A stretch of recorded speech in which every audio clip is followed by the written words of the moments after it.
Hi everybody, Rick McEvoy here. Welcome back to my YouTube channel, Rick McEvoy Photography.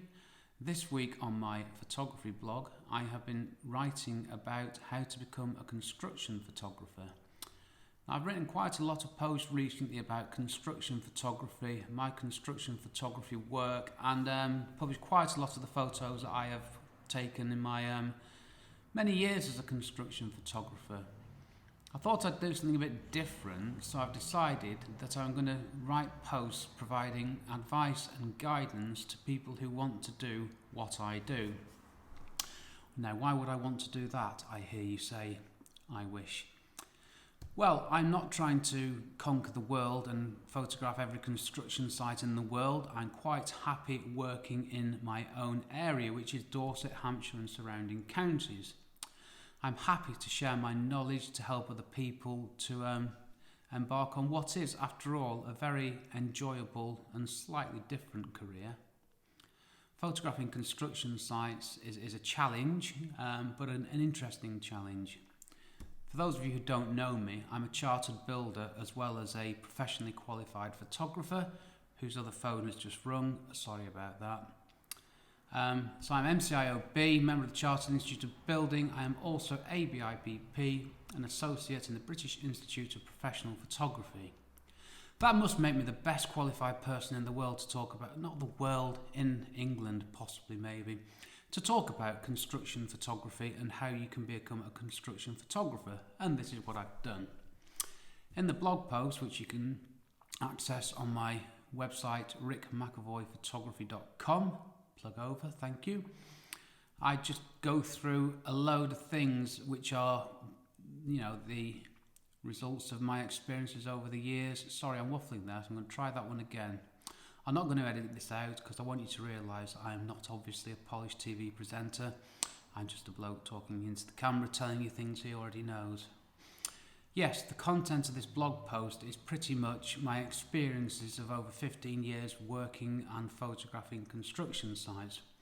I've actually worked on construction sites in a variety of roles, starting as a labourer through to senior project manager since, I don't really want to say this, since 1986. That's well over 30 years, isn't it? So I have vast experience of the construction industry.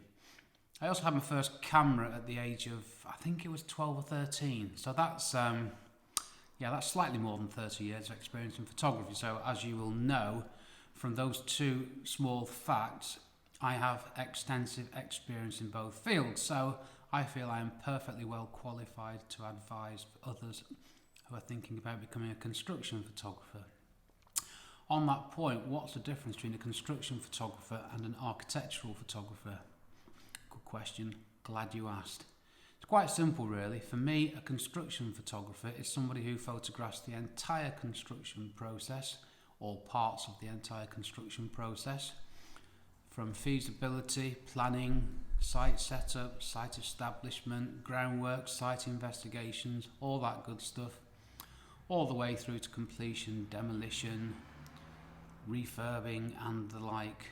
Architectural photography, for me, is the nice shiny end photographing a polished building once it's done, just before people move in, but it's fully furnished and looks lovely, and is you portraying the architect's vision in photographs. Yes, they can be one and the same. The architectural photography that I do could also be called construction photography. Does it actually matter?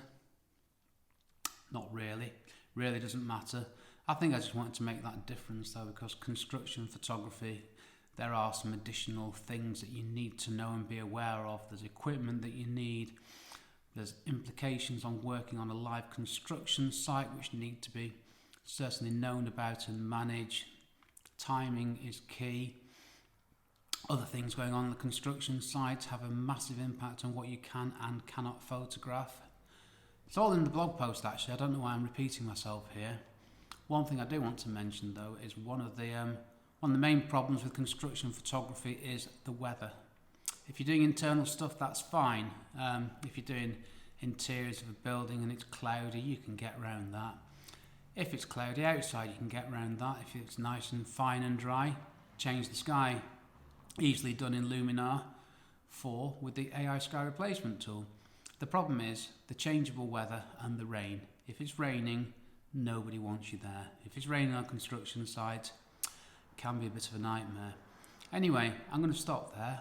Read the blog post, please. Please subscribe to my blog. I have now added the facility to do that on my website. Please subscribe to my YouTube channel. A bonus video coming up very soon about a very hot current topic. Thanks for watching. See you next week with the regular video. Bye for now and stay safe.